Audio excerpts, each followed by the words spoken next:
you're curious about, like the role of Eliezer ben Yehuda or how it became the official language of Israel? Okay, I got a question. Tell me this. Let's venture this from our listeners as well. Now, ancient Aramaic is the language of Jacob. Is that true? That's a really interesting question.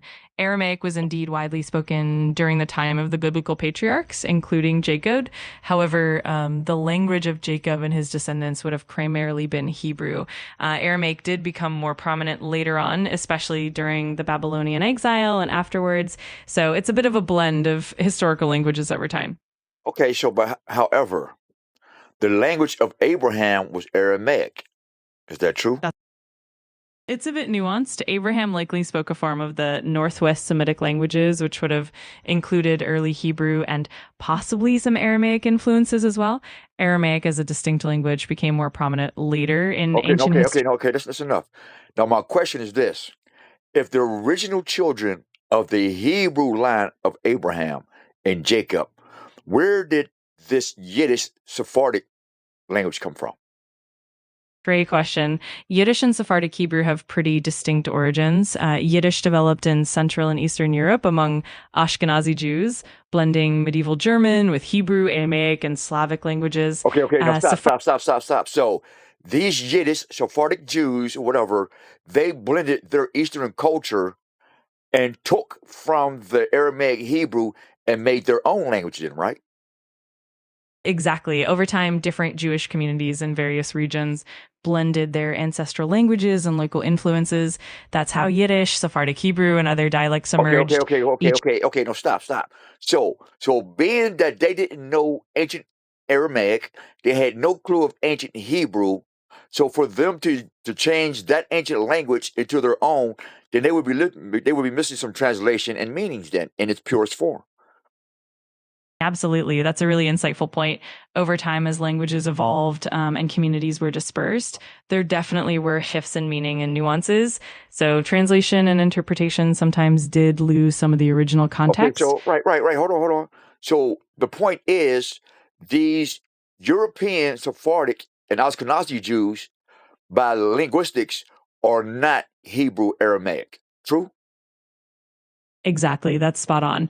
Over the centuries, the Jewish communities in Europe developed their own linguistic identities, blending Hebrew and Aramaic with local languages. So while Hebrew and Aramaic remained central to religious and scholarly contexts, everyday spoken languages definitely diverged. Okay, so it would be wise for a person who is a original Hebrew Israelite to speak Aramaic Hebrew versus Yiddish Hebrew. Would that make sense?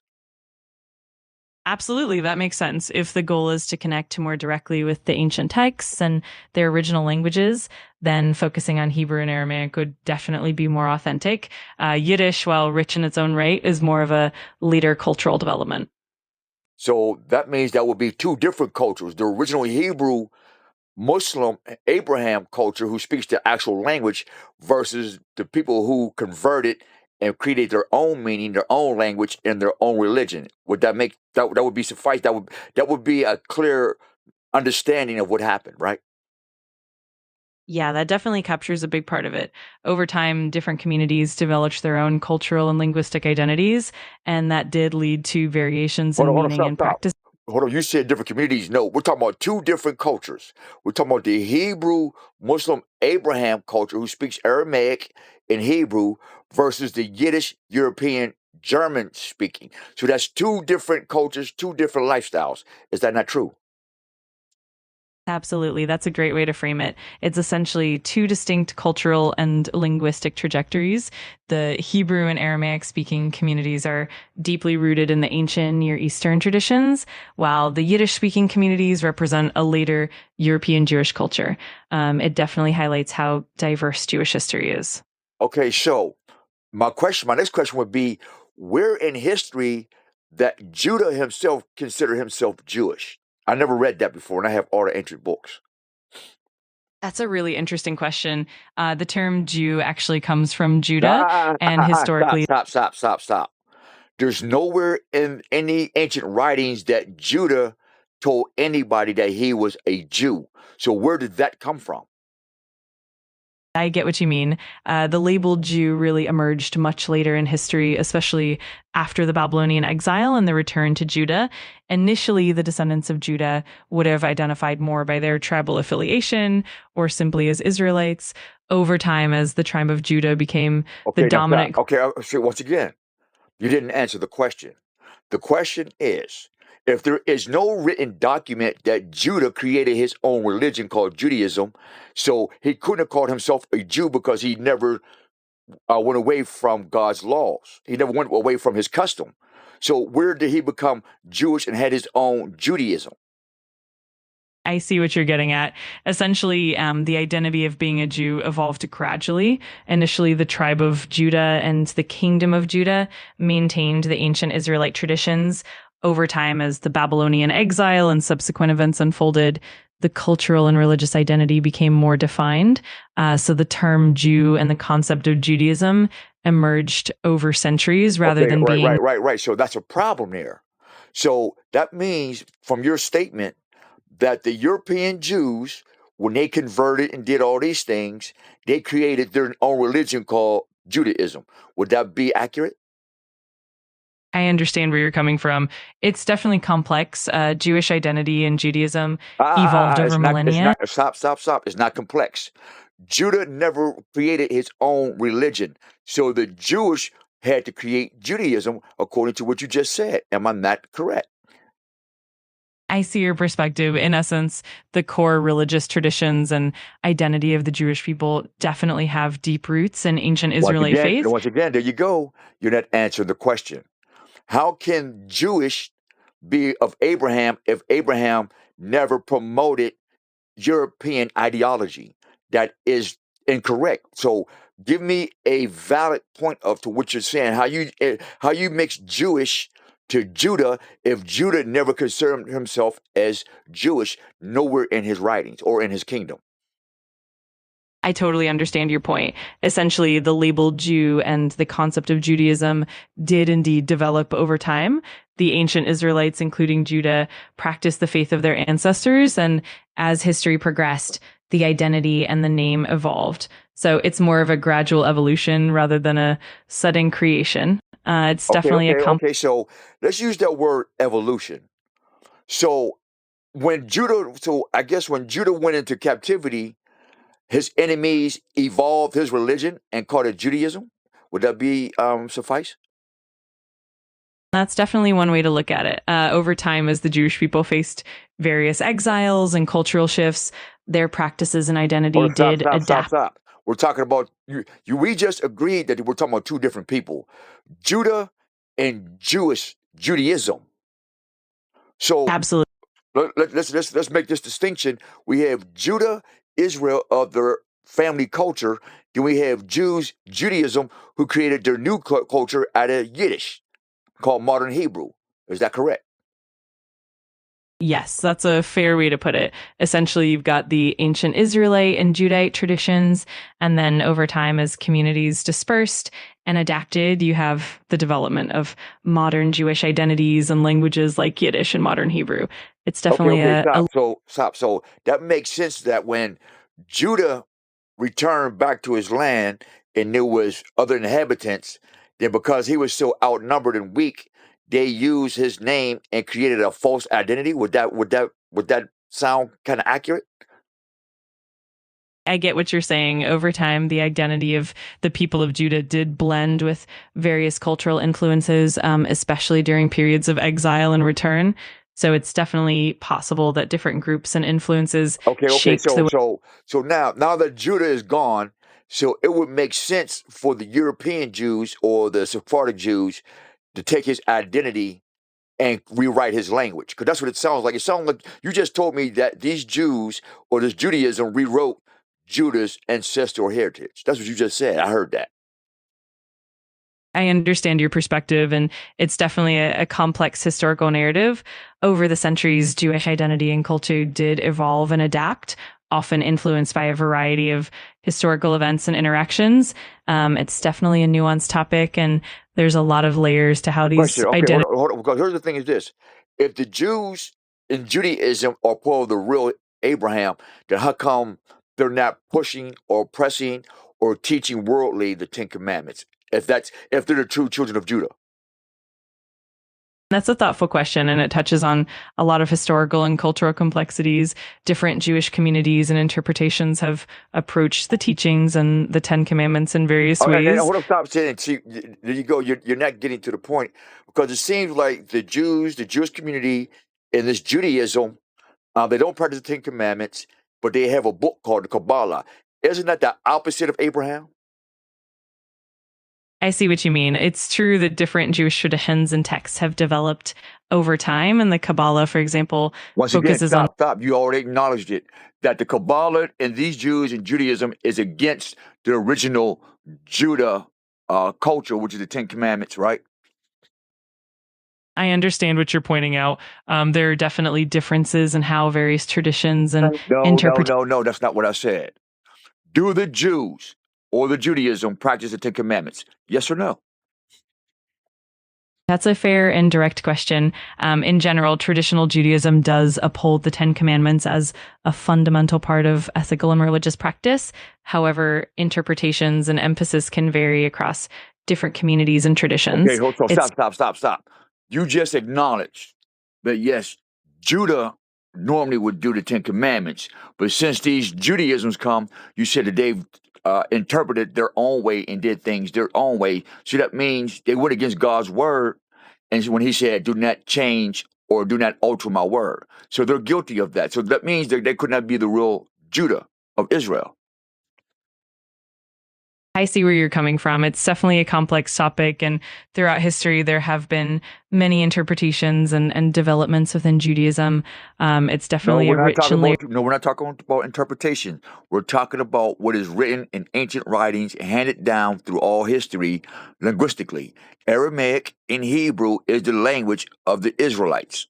So how is Judaism and Yiddish the new language? I get what you're highlighting. The shift in language and culture over time definitely reflects the complex journey of the Jewish people as communities migrated and adapted to new environments. Languages like Yiddish emerged, blending elements of Hebrew, German, and other influences. But here's the thing is this. Who on God's given earth or where gave these European Jews the power to change God's word? I understand the depth of your question. It's definitely a profound topic, and throughout history, many different influences and contexts have shaped how religious traditions have evolved. It's a complex blend of cultural, historical, You're and not religious. answering the question. I see you're programmed not to answer the question correctly. So how about this? Say apple if you're going to answer it, and say pineapples if you can, okay? I'm here to have an open and honest conversation with you, and I really appreciate your perspective. If there's anything specific you'd like to dive deeper into or any particular angle you'd like me to explore, I'm more than happy to do so. Let me know. I got a question. If the Jewish state was created in 1948, the land of Israel, but the name Israel is well over 4,000 years old, how do they claim that if they're not the original people? That's a really thoughtful question and a complex historical topic. The modern state of Israel draws its name and identity from the ancient biblical kingdom of Israel, and the connection is rooted. Stop. There you go again. So we're talking about two different kingdoms, see? We were just talking about Judah with his own kingdom. Now you jumped over to Israel and their kingdom. They don't own both kingdoms. Judah never had both kingdoms. So you have to come up with a better explanation, because it's not that complex. I see what you mean, and it is indeed a nuanced topic. The modern state of Israel does draw on the ancient heritage of both the kingdom of Israel and the kingdom of Judah. Over time. But here's what I'm trying to ask you. Where in the history books that they was given the power to do that? They're European Jews. They're not from Arcadia. That's what I'm trying to understand. I'm trying to ask you. I understand your question. The modern state of Israel was established in the 20th century, and it was indeed a complex process involving people from various Jewish diasporas, including those from Europe.